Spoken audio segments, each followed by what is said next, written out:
Hello dear student, स्वागत है आप सभी का शुभम क्लासेस के इस नए वीडियो में। मैं संजीव सर।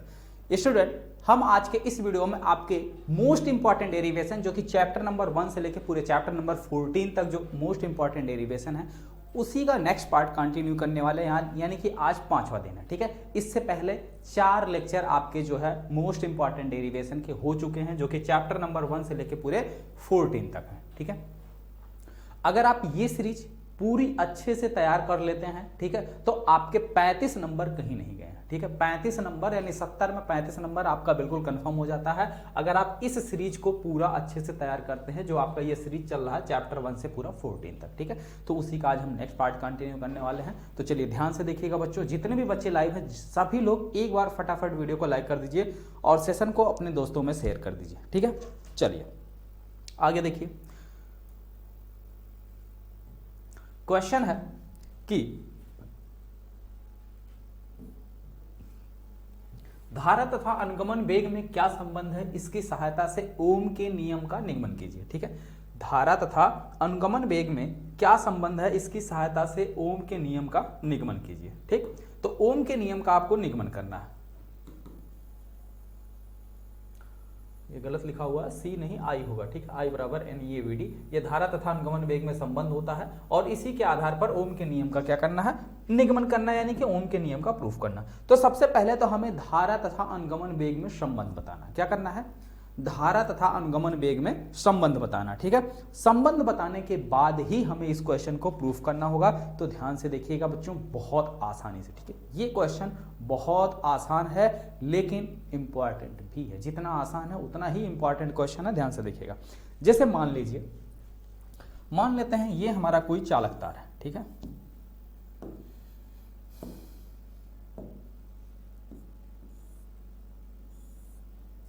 ठीक है, ये हमने मान लिया हमारा ये कोई चालक तार। ठीक है, जिसके अंदर, ठीक है, टी समय में क्यू कूलाम आवेश प्रवाहित हो रहा, क्यू कूलाम, ठीक है, क्यू कूलाम आवेश जो है प्रवाहित हो रहा, क्यू कूलाम आवेश। ठीक है, आई बात समझ में। इसमें जो है टी समय में कितना आवेश प्रवाहित हो रहा है, क्यू कूलाम प्रवाहित हो रहा है। तो इस चालक तार से गुजरने वाली धारा कितनी हो जाएगी। माना कोई चालक तार, ठीक है, जिससे टी समय में क्यू कूलाम आवेश प्रवाहित होता है, ठीक है, तब चालक में बहने वाली धारा, माना किसी चालक तार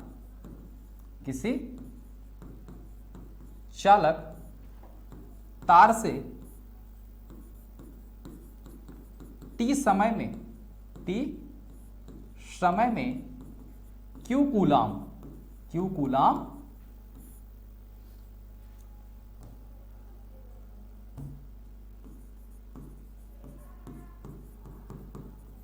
क्यू कूलाम आवेश प्रवाहित होता है, क्यू कूलाम आवेश प्रवाहित होता है।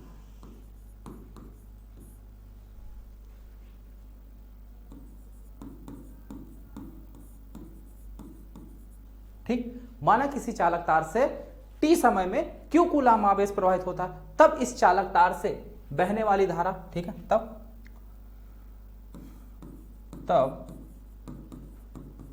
चालक में बहने वाली धारा I बराबर क्या हो जाएगा, बहने वाली धारा I बराबर आपका हो जाएगा Q/T। ये हो गया समीकरण नंबर 1। क्या हो गया, समीकरण नंबर 1। I बराबर क्या हो गया, Q/T। ये यहां तक तो किसी को कोई दिक्कत नहीं होगा क्योंकि काफी आसान चीज है। ये कक्षा 10 की ही परिभाषा लिखी गई है। यदि किसी चालक तार से टी समय में क्यू कूलाम आवेश प्रवाहित हो रहा है तो उसे हम क्या कहेंगे, यानी कि चालक तार में जो बहने वाली धारा है उसे क्या, I बराबर हो जाएगा Q/T। या विद्युत धारा की डेफिनेशन ही है प्रति सेकंड। ठीक है, किसी चालक तार से प्रति सेकंड प्रवाहित होने वाले आवेशों की संख्या को क्या कहते हैं, वैद्युत धारा कहते हैं, यानी कि I बराबर Q/T। यही चीज लिखा हुआ। क्लियर यहां तक। चलिए अब इसके आगे ध्यान से देख लीजिए। हम मान लेते हैं कि ये जो हमारा चालक तार है, हमने माना इस चालक तार के परिच्छेद का क्षेत्रफल A है। ठीक है, इसके परिच्छेद का क्षेत्रफल जो है वो A है। ठीक है, माना चालक तार के परिच्छेद का क्षेत्रफल A है। चालक तार के प्रति एकांक आयतन में उपस्थित मुक्त इलेक्ट्रॉनों की संख्या मान लेते हैं n है। ठीक है, चालक के प्रति एकांक आयतन में, प्रति एकांक आयतन में, चलिए आगे लिख देते हैं, ठीक है, यहां जरूरत नहीं है इसकी। मान लेते हैं इसके प्रति एकांक आयतन में उपस्थित मुक्त इलेक्ट्रॉनों की संख्या कितनी है, स्मॉल लेना, ठीक है, कितनी संख्या बच्चों, स्मॉल लेना।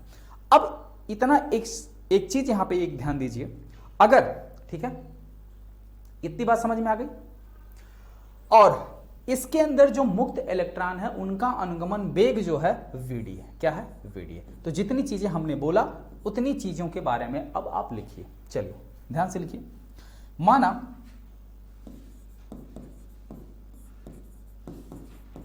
चालक तार के परिच्छेद का क्षेत्रफल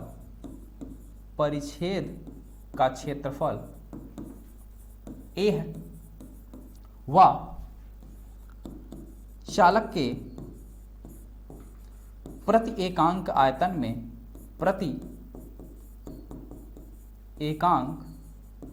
आयतन में उपस्थित मुक्त इलेक्ट्रॉनों की संख्या स्मॉल n है, कितनी है, स्मॉल n है, ठीक है, तथा मुक्त इलेक्ट्रॉनों का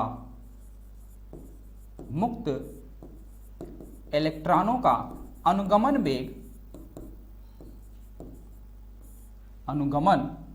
वेग जो है वो कितना है, वीडी।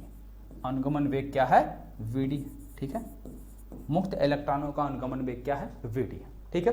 तब अब ध्यान से देखिए, अगर किसी चालक तार में, ठीक है, इसके अंदर जो मुक्त इलेक्ट्रॉन है इनका अनुगमन वेग वीडी है, तो ये टी समय में कितनी दूरी ट्रेवल करेंगे, टी समय में कितनी दूरी तय करेंगे, टी समय में तय की गई जो दूरी होगी वो क्या हो जाएगी, तय की गई दूरी बराबर क्या होता है, चाल गुणे समय, तो चाल कितना है, वीडी, समय कितना है, टी, तो तय की गई जो दूरी हो जाएगी वो क्या हो जाएगी हमारी, वीडी इंटू टी, क्या हो जाएगी बच्चों, वीडी इंटू टी, ठीक है। इतनी बात समझ में आ गई, आगे तो शिवम बोल दो, शुभम सर बात करेंगे तो, ठीक है। आगे देखिए, ये तो हो गई बात टी समय में। अगर हम 1 सेकंड की बात करें, प्रति सेकंड, ठीक है, प्रति सेकंड इस चालक तार से कुल कितने आवेश प्रवाहित होंगे, प्रति सेकंड कुल कितने आवेश प्रवाहित होंगे, तो प्रति सेकंड प्रवाहित आवेशों की जो संख्या होगी, क्या होगा, प्रति सेकंड प्रवाहित आवेशों की संख्या क्या हो जाएगी, NaVd, क्या हो जाएगी, NaVd, ठीक, प्रति सेकंड प्रवाहित आवेशों की संख्या क्या होगी, NaVd, ठीक है। चलिए 1 सेकंड में, तब 1 सेकंड में, 1 सेकंड में चालक तार से प्रवाहित आवेशों की संख्या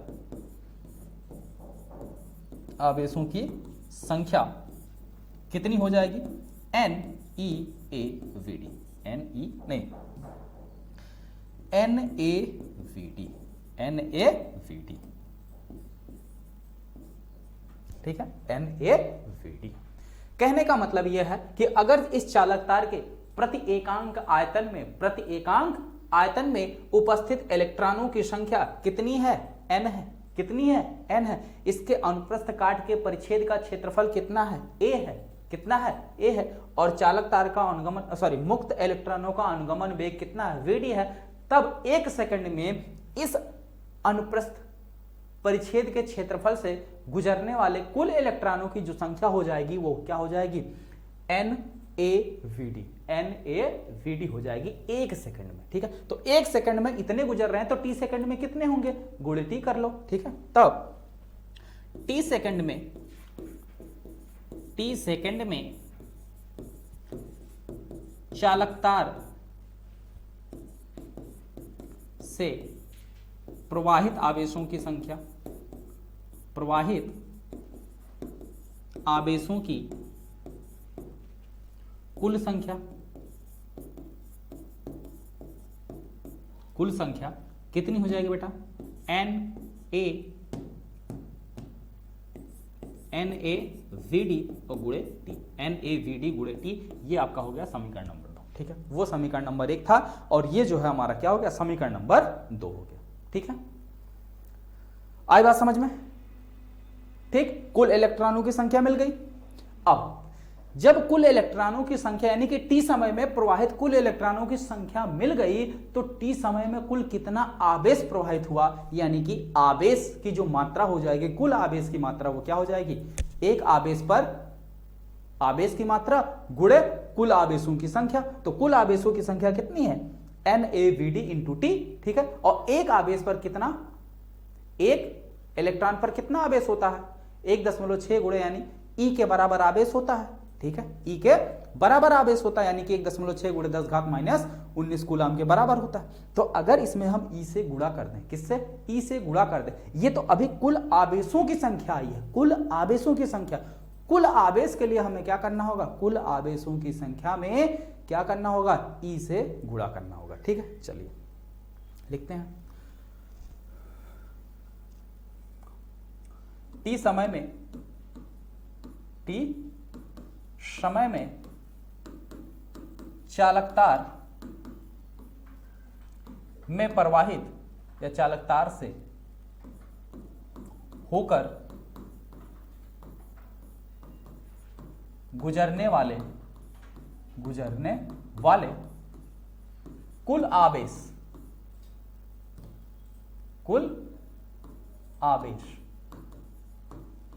गुजरने वाला कुल आवेश Q बराबर क्या हो जाएगा, E गुणे आवेशों की संख्या, कुल आवेशों की संख्या, कुल आवेशों की संख्या। ठीक है, तो Q बराबर क्या हो जाएगा, E गुणे कुल आवेशों की संख्या कितना निकाला गया है, NaVd और इंटू टी। तो क्या हो जाएगा, Q बराबर हो जाएगा NaVd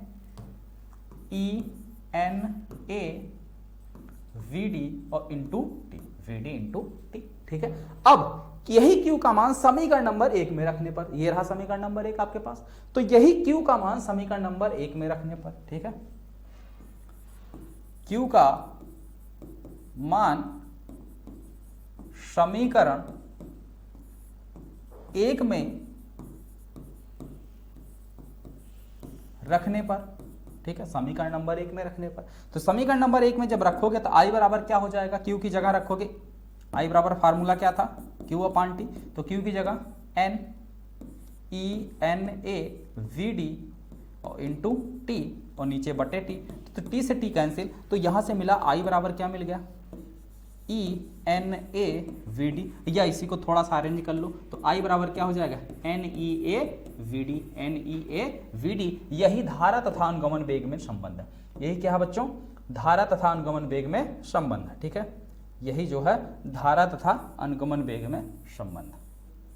ठीक है, यही धारा तथा अनुगमन वेग में संबंध। ठीक, आई बात समझ में, सबको क्लियर हुआ, सभी का अच्छे से सबको समझ में आया। चलिए आगे देखिए, जो भी बच्चे अभी तक शुभम क्लासेस का टॉप 100 बैच नहीं ज्वाइन किए हैं, ठीक है, या क्रैश कोर्स नहीं ज्वाइन किए हैं, वो सभी लोग शुभम क्लासेस का क्रैश कोर्स ज्वाइन कर लीजिए। तो क्रैश कोर्स ज्वाइन करने पे आपको टॉप 100 बैच के साथ साथ ब्रह्मास्त्र बैच भी बिल्कुल फ्री में मिलता है। ठीक है, और जो कि ब्रह्मास्त्र बैच आपका 1 जनवरी से स्टार्ट होगा। कब से, 1 जनवरी से स्टार्ट होगा, और इस बैच में एडमिशन की जो तारीख है 1 जनवरी से 10 फरवरी तक। ठीक है, उसके बाद इस बैच में एडमिशन नहीं होगा। और सबसे इंपॉर्टेंट बात यह है कि अगर आप अभी क्रैश कोर्स ज्वाइन करते हैं 499 में, तो ब्रह्मास्त्र बैच आपको बिल्कुल फ्री में मिलेगा। ठीक है, ब्रह्मास्त्र बैच में आपको बिल्कुल फ्री में ऐड किया जाएगा। इसमें आपको मिलेगा मोस्ट इंपॉर्टेंट क्वेश्चन आंसर, यानी कि सभी विषयों की पूरी कंप्लीट तैयारी की जाएगी। इसके अंदर आपको मिलेगा 1 शॉट पिछले 3 साल का paper, most important question answer, revision classes, यानी कि हर एक सब्जेक्ट की बढ़िया भरपूर तैयारी, ठीक है। ऐसा मौका आपको फिर नहीं मिलने वाला है, तो आज ही सब लोग जो है इस बैच से जुड़ जाइए, जो भी बच्चे अभी तक नहीं जुड़े हुए हैं। और अगर आपको पेमेंट करने में कहीं कोई प्रॉब्लम आ रही है तो इस दिए गए नंबर पर आप व्हाट्सएप कर सकते हैं, ठीक है। इसमें आपको मिलने वाला क्या क्या है, लाइव क्लास है, हैंड रिटन नोट्स है, स्मार्ट क्लास नोट्स है, प्रैक्टिस सेट है, important wise chapter wise important question है, पिछले 3 साल के पेपर है, ठीक है। और यहाँ पे आप जैसा कि देख रहे हैं, ये उन बच्चों की लिस्ट है जो शुभम क्लासेस के टॉप 100 बैच से पढ़कर अपने बोर्ड एग्जाम में मैक्सिमम अंक बच्चों ने स्कोर किया है, ठीक है। इनके नाम, रोल नंबर, परसेंटेज सब कुछ जो है यहाँ पे मेंशन है। तो अगर आपको यकीन नहीं है तो आप जो है गूगल करके आप देख सकते हैं। हाँ, इसमें कुछ बच्चे 10th के हैं, कुछ बच्चे 12th के हैं, ठीक है। तो 10th 12th करके आप चेक करेंगे तो सारा रिजल्ट आपको शो करेगा, ठीक। चलिए, ये बात सबको समझ में आ गई, ये क्वेश्चन हो गया। चलिए, अब इसी में देखिए एक और चीज दिया है, यहां तक तो हमने डन कर लिया, ठीक है, यहां तक तो डन हो गया। अब इसी में इसी की सहायता से ओम के नियम का निगमन कीजिए। इसी की सहायता से क्या करना है, ओम के नियम का निगमन करना है। तो चलिए अब आइए ओम के नियम का निगमन किया जाए, ठीक है। चलिए, हेडिंग लगाइए, ओम के नियम का निगमन, ठीक है। चलिए,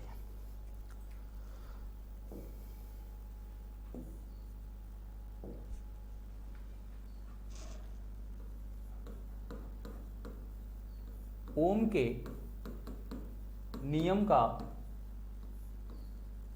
निगमन, ओम के नियम का निगमन, ठीक है।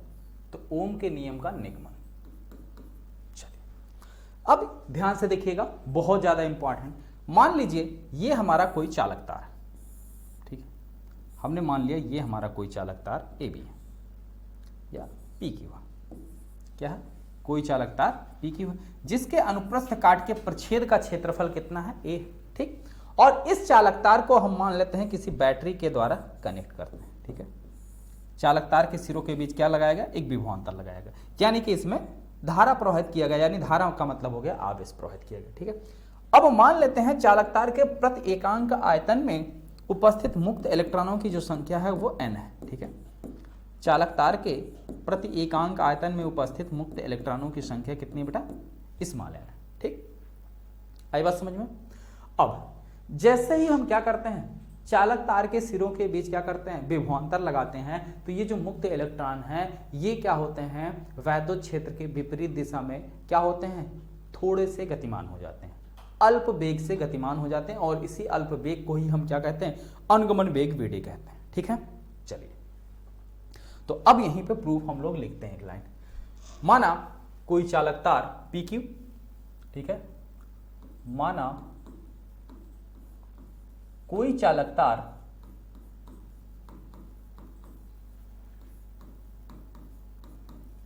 पी क्यू जिसके परिच्छेद का क्षेत्रफल, परिच्छेद का क्षेत्रफल, जिसके परिच्छेद का क्षेत्रफल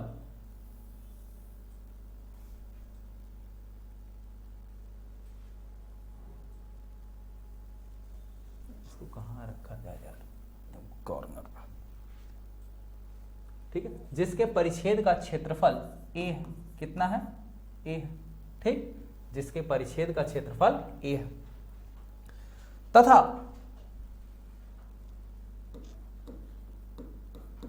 चालक तार के प्रति एकांक या चालक तार का जो इलेक्ट्रॉन घनत्व है वो कितना है, n, ठीक है।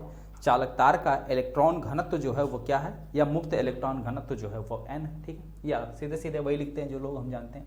तथा चालक तार के प्रति एकांक आयतन में उपस्थित मुक्त इलेक्ट्रॉनों की संख्या n है, जिसका अनुगमन वेग vd है, n है जिसका अनुगमन वेग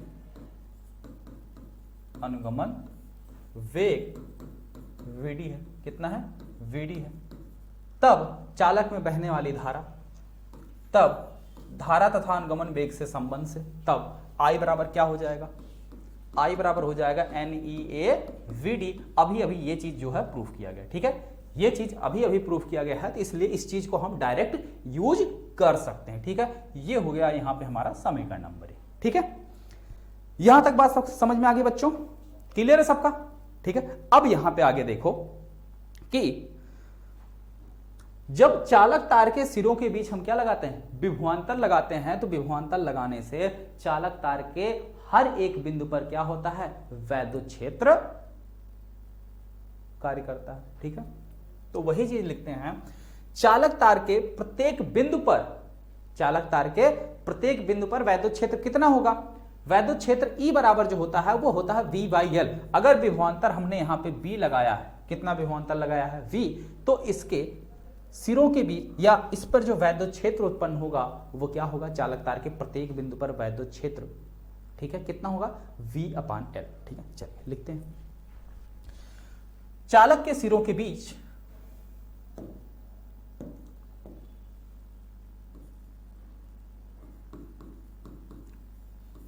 चालक के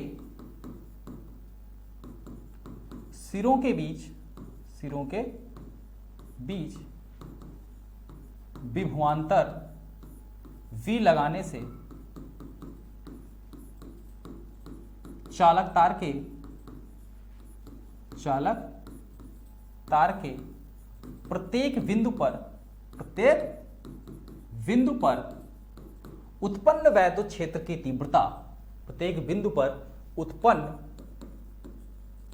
वैद्युत क्षेत्र E कितना होगा, E बराबर हो जाएगा V/L। कितना होगा, E बराबर V/L। अब इस वैद्युत क्षेत्र की वजह से चालक तार के अंदर उपस्थित मुक्त इलेक्ट्रॉनों पर क्या लगेगा, एक वैद्युत बल लगेगा, ठीक है। तो वैद्युत क्षेत्र के कारण चालक तार में उपस्थित प्रत्येक इलेक्ट्रॉन पर लगने वाला वैद्युत बल कितना हो जाएगा बेटा,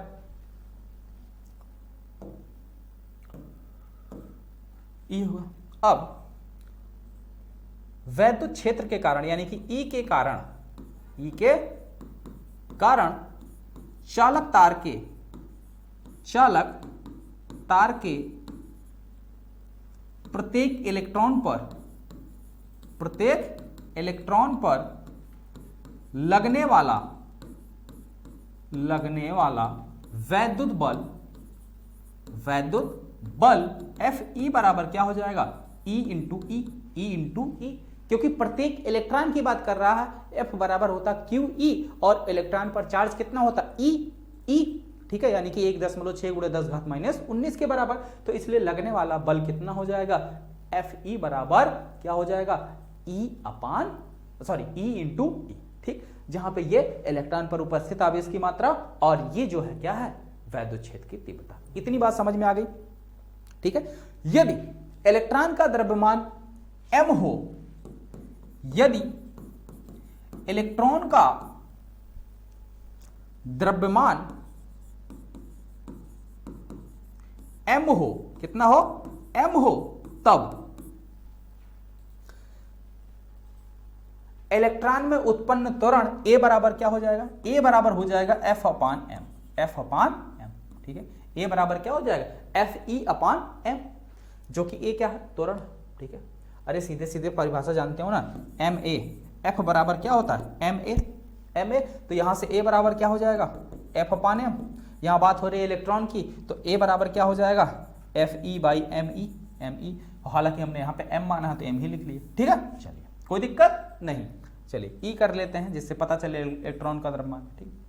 अब F का मान रख दो, ठीक है। तो यहां से ये इंप्लाइज करेगा A बराबर Fe का मान E इंटू ई और me।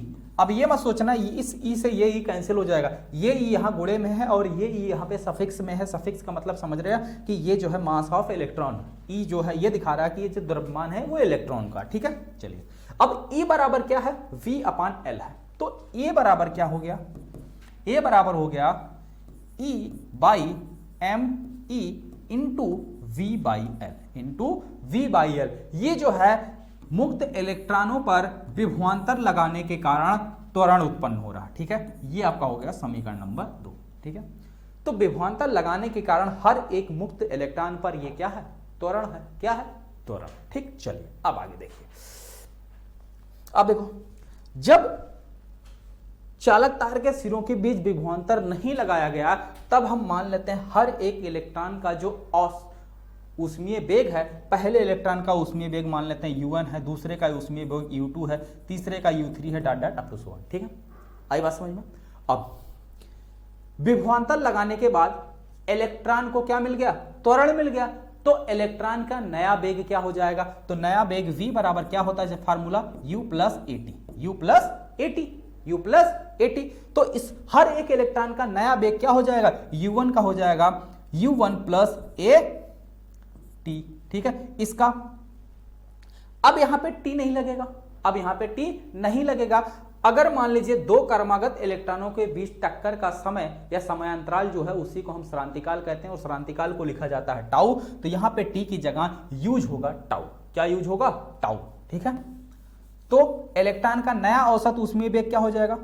u1 जो कि पहले इलेक्ट्रॉन का औसत ऊष्मीय वेग है, और फिर एक्सीलरेशन a, और मान लेते हैं पहले इलेक्ट्रॉन का श्रांतिकाल टाउ1 है तो a टाउ1, दूसरे का u2 plus a टाउ2, u2 plus a टाउ2। ठीक है, ये चीज आपको लिखना पड़ेगा, जगह नहीं है क्योंकि इसके पास पेज, इसके बाद देखो पेज नहीं है तो इसलिए जो है हम लिख दे रहे हैं ऐसे ही। ठीक है, आप लोग लैंग्वेज में लिख लीजिएगा कि माना चालक तार के सिरों के बीच जब विभवांतर नहीं लगाया जाता है तब प्रत्येक इलेक्ट्रॉन का औसत ऊष्मीय वेग क्या होता है? शून्य होता है। माना पहले इलेक्ट्रॉन का ऊष्मीय वेग u1, दूसरे का u2। ठीक है, या एक ही मान लो। ठीक है, औसत ऊष्मीय वेग शून्य होता है, इतनी बात समझ में आ गई। उसके बाद क्या होता है? जब माना पहले इलेक्ट्रॉन का औसत ऊष्मीय वेग u1 है, जब सिरों के बीच विभवांतर लगाया जाता है तो मुक्त इलेक्ट्रॉनों में क्या होता है? त्वरण उत्पन्न होता है, जिसकी वजह से इसका वेग जो है क्या हो जाएगा? u1 प्लस a टाउ1, जहां टाउ1 क्या है? दो क्रमागत इलेक्ट्रॉनों के बीच टक्कर का समय है, यानी कि श्रांतिकाल। इसी प्रकार दूसरे इलेक्ट्रॉन का a टाउ2, तीसरे इलेक्ट्रॉन का a टाउ3 up to so on dot dot nवें इलेक्ट्रॉन का क्या हो जाएगा? un plus a tau n। ठीक है, और इन्हीं का औसत ही ऊष्मीय वेग है। इन्हीं का औसत ले लो, कितने हैं? n है, तो इनका औसत कर लिया हमने। ठीक है, इन्हीं नए औसत ऊष्मीय वेगों का जो औसत है वो क्या है? अनुगमन वेग है। तो यहां से u1 को एक साथ कर लो, u1 plus u2 plus up to so on dot dot u1 एक साथ अपान n प्लस a टाउ1 प्लस a टाउ2 plus up to so on a tau n एक साथ कर लिया गया। ठीक है, क्लियर। अब औसत ऊष्मीय वेग, सबका औसत ऊष्मीय वेग क्या होता है? शून्य होता है, यानी कि ये हो गया शून्य, प्लस इसमें से a बाहर आ गया तो बचा टाउ1 प्लस टाउ2 plus up to so on tau n divided by n। ठीक है, हमने मान लिया सबका जो औसत है, ठीक है, औसत श्रांतिकाल है वो कितना है? टाउ है। ठीक है, तो ये कितना हो गया हमारे पास? ये आ गया a टाउ। कितना आ गया? a tau. किसका मान आया? vd का। vd का मान आ गया a टाउ। ठीक है, vd का मान कितना आ गया? a tau. अब a की जगह, ठीक है, a का मान a बराबर इतना है, तो a का मान रखने पर, तो जब देखो a का मान रखोगे तो vd बराबर क्या हो जाएगा? a की जगह ev अपान me इंटू एल और इंटू टाउ। अब ये vd का मान उठा के रखो कहां? समीकरण नंबर 1 में। vd का मान रखो समीकरण नंबर 1 में, तो vd का मान समीकरण नंबर 1 में रखोगे तो i बराबर क्या हो जाएगा? n e a vd की जगह ev अपान me l इंटू टाउ। ठीक है, me l इंटू टाउ। अब देखो e स्क्वायर हो गया तो i बराबर क्या हो गया? n e स्क्वायर a, ठीक है, a v upon m e l into tau. ठीक है, अब यहां रखो सिर्फ v को और बाकी सबको इधर भेज दो। m e l यहां भाग में इधर आएगा गुणे में, तो m e l गुणे में हो गया, नीचे टाउ गुणे में है, इधर आएगा भाग में हो जाएगा बटे टाउ, और इसके साथ साथ क्या है? n e स्क्वायर a भी गुणे में है, n e स्क्वायर a भी भाग में आ जाएगा। ठीक है, इक्वल टू, अब यहां पे सिर्फ बचा क्या? v, और इस साइड से i इसके साथ गुणे में होगा, इधर जाएगा भाग में हो जाएगा v upon i, b upon i। और b अपान i, ये जितनी भी चीजें आपको यहां पे दिखाई दे रही हैं ये सब के सब क्या है बेटा? कांस्टेंट है। m इलेक्ट्रॉन का द्रव्यमान, l चालक तार की लंबाई जो कि नहीं बदलेगी, ठीक है। एल जो है क्या, चालक तार की लंबाई है जो कि फिक्स रहने वाली है। टाउ क्रांतिकाल है, नहीं बदलेगा। एन मुक्त इलेक्ट्रॉनों की संख्या नहीं बदलेगी। ई एक इलेक्ट्रॉन पर उपस्थित आवेश की मात्रा जो कि कभी नहीं बदलती। ए अनुप्रस्थ काट के प्रच्छेद का क्षेत्रफल है जो कि कभी नहीं बदलेगा, ठीक है, क्योंकि ओम के नियम के शर्त के अनुसार इनकी भौतिक अवस्था परिवर्तन नहीं की जा रही, ठीक है। तो ये सब के सब हमारे क्या आ गए, नियतांक आ गए। तो ये इंप्लाइज किया V अपान I बराबर नियतांक, ठीक है, और यही ओम का नियम है, यही क्या है, ओम का नियम, ठीक है। क्लियर हुआ, आगे बात सबको समझ में प्रॉपर ढंग से। देखो सिंपल करना कुछ नहीं, सबसे पहला काम करना है कि धारा तथा अनुगमन वेग के संबंध के आधार पर I बराबर NE/ABD हो गया, ठीक है। अब मान लेते हैं चालक तार के सिरों के बीच जब हम विभवांतर लगाते हैं तो इसके प्रत्येक बिंदु पर वैद्युत क्षेत्र उत्पन्न होता, कितना होता, E बराबर V/L, ठीक। अब इस वैद्युत क्षेत्र के कारण हर एक इलेक्ट्रॉन पर वैद्युत बल लगेगा, ठीक है, और कितना लगेगा, F बराबर E × E, ये वैद्युत बल लगेगा। अगर एक इलेक्ट्रॉन का द्रव्यमान m है तो वैद्युत बल के कारण जो उस पर बल लग रहा है तो भाई उसमें उत्पन्न त्वरण कितना हो जाएगा, त्वरण A बराबर यहां से त्वरण निकल के आ गया, ठीक है। तो त्वरण हमने निकाल लिया, ठीक। अब जब त्वरण मिल गया तो सोचो जब बैटरी नहीं लगी है तब तो हमारा औसत ऊष्मीय वेग कितना है, मान लेते हैं पहले इलेक्ट्रॉन का औसत ऊष्मीय वेग U1 और उसका क्रांतिकाल क्या है, τ1, ठीक। विभवांतर लगाने के बाद उसकी नई वेग क्या हो जाएगी, U1 + A τ1, दूसरे इलेक्ट्रॉन का U2 + A τ2, और इन्हीं का औसत ही क्या कहलाता, अनुगमन वेग कहलाता। तो सबको हमने औसत ले लिया, सबको जोड़ से n के सबको जोड़ा और n से भाग कर दिया, क्योंकि टोटल n ही औसत के लिए क्या करते हैं, सबको जोड़ते हैं और उसकी नंबर से भाग कर देते हैं। जैसे 10 लोग हैं, 10 का औसत निकालना तो 10 को जोड़ के 10 से भाग, यहाँ पे टोटल n है तो n को जोड़ के n से भाग किया गया, ठीक। तो फिर यहाँ से U1 को अलग कर लिया गया, τ1 वाले को अलग किया गया, ठीक है। तो जो U1 वाला आया ये औसत ऊष्मीय वेग, जो कि औसत ऊष्मीय वेग 0 होता है तो इसकी जगह 0 रखा गया और बाकी इनका औसत टाउ ले लिया गया, ठीक है। अब ये टाउ यहाँ पे A का मान रखा गया, जो कि A का मान यहाँ निकाला गया था। A का मान निकाल के, ठीक है, VD का मान समीकरण नंबर 1 में रख के पक्षांतर करके हमें यानी कि B/I निकालना है, ठीक है। तो B/I को एक साथ कर लिया, बाकी सबको पक्षांतर कर दिए। तो बाकी सबको जो पक्षांतर कर रहे हैं तो उसमें जितनी भी चीजें हैं सब के सब कांस्टेंट है, सब के सब कांस्टेंट है यानी कि नियतांक है, और यही ओम का नियम है। क्लियर हुआ, चलिए। तो जो भी बच्चे अभी तक क्रैश कोर्स नहीं ज्वाइन किए हैं बेटा, आप सभी लोग क्रैश कोर्स ज्वाइन कर लीजिए, जिसकी प्राइस अभी सिर्फ और सिर्फ 499 है। आपको दोबारा ऐसा मौका नहीं मिलेगा, ठीक है। जो भी और ब्रह्मास्त्र बैच में भी आपको फ्री में ऐड कर लिया जाएगा अगर आप क्रैश कोर्स में जुड़े रहेंगे तो, ओके, ठीक है। तो मिलते हैं बच्चों कल।